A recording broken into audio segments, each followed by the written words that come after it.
میں مفتی حنیف قریشی صاحب سے پوچھنا چاہتا ہوں، مفتی صاحب آپ کا ہمیشہ سے جو بھی بیان ہوتا ہے وہ پوری امت پاکستان میں، ہندوستان میں، عرب امارات میں چاہنے والے آپ کے سنتے ہیں، سمجھتے ہیں۔ اس معاملے میں ایک عام مسلمان کو کیا کرنا چاہیے؟ جذبات بے قابو ہیں مگر کریں تو کیا کریں؟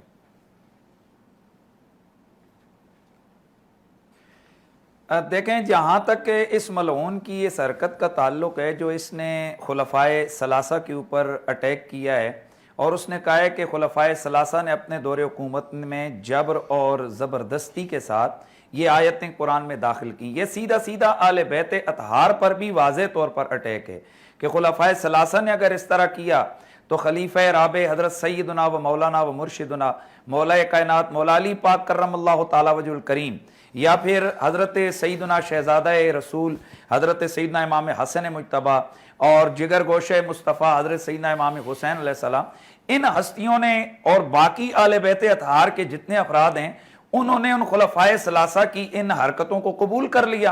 اور انہوں نے کوئی اس پر صدائے احتجاج بلند نہ کی۔ تو اس نے صرف یہ خباثت کی ہے، نام خلفائے ثلاثہ کا لیا ہے، دراصل اس نے آل بیت اطہار کو بھی برابر کی چوٹ کی ہے، بلکہ پوری امت مسلمہ کو اس نے گالی دی ہے۔ حق ہے۔ میں لاکھ بار شکر ادا کرتا ہوں کہ اللہ تعالیٰ نے ہمیں پاکستان جیسی سرزمین عطا فرمائی ہے۔ اللہ کا شکر۔ اگر پاکستان اسلام کا قلعہ ہم کہتے ہیں تو واقعی ہے،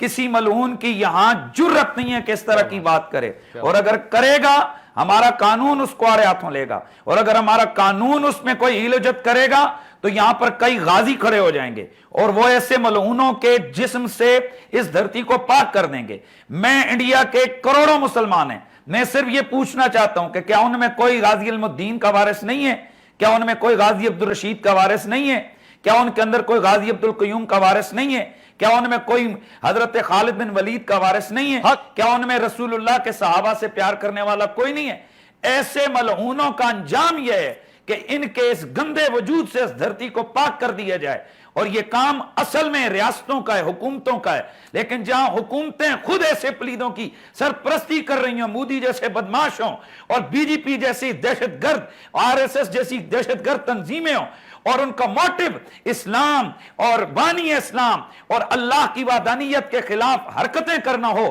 مسلمانوں کے خلاف دہشت گردی کرنا ہو، ایسے ملعونوں کا انجام یہی ہے کہ ان کو ان کے وجود گندے وجود سے اس دھرتی کو پاک کر دیا جائے۔ اور میں یہ بھی کہنا چاہتا ہوں، انڈیا کی سپریم کورٹ کیا، یہاں ساری دنیا کی طاقتیں لگی رہیں، اللہ کے کتاب العرب قرآن مجید کے اوپر ایک ذرہ برابر کوئی انگلی نہیں اٹھا سکتا۔ تاریخ کے اندر آپ دیکھیے، ہلاکو خان جس نے 5 لاکھ سے زیادہ قرآن مجید کے نسخے جلوائے تھے، صرف اسی وجہ سے اس کا بھی یہی کہنا تھا کہ اصل میں یہ جو مسلمان اپنے دین، اپنے وطن، اپنی شریعت، اپنے نبی، اپنے خدا،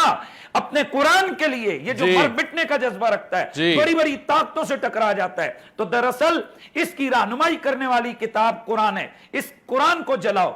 تاریخ آپ کے سامنے ہے، اسی خاندان سے برکہ خان کا نامی بندہ کھڑا ہوتا ہے اور وہ اسلام کا سپاہی اور مجاہد بنتا ہے، اور پھر دنیا دیکھتی ہے کہ ایک طرف ہلاکو کی بدماشیاں تھیں تو وہیں پہ برکہ خان کھڑا ہو کر اسلام کا سپاہی بن کر اسلام کو پھیلانے کے لیے بالکل ایسے ہی، بالکل ایسے ہی، تاریخ پہ آپ نے نظر ڈالی ہے، نہ قرآن کو کچھ ہونے والا ہے، نہ ہی دنیا کی کسی طاقت کی جرت ہے۔ لیکن اس قسم کے پلیدوں نے جو معاشروں کے اندر گندگی پھیلانے کی کوشش کی ہے، ان کے گندے وجود کو آنکھوں سے دور ہونا یہ ضروری ہے، انتہائی ضروری ہے۔ اور اس بار ہے ہندوستان کے مسلمانوں پر، خاص طور سے جو کلمہ توحید بلند کرتے ہیں، آج ان کی طرف دنیا دیکھ رہی ہے، کیا ایکشن لیتے ہیں۔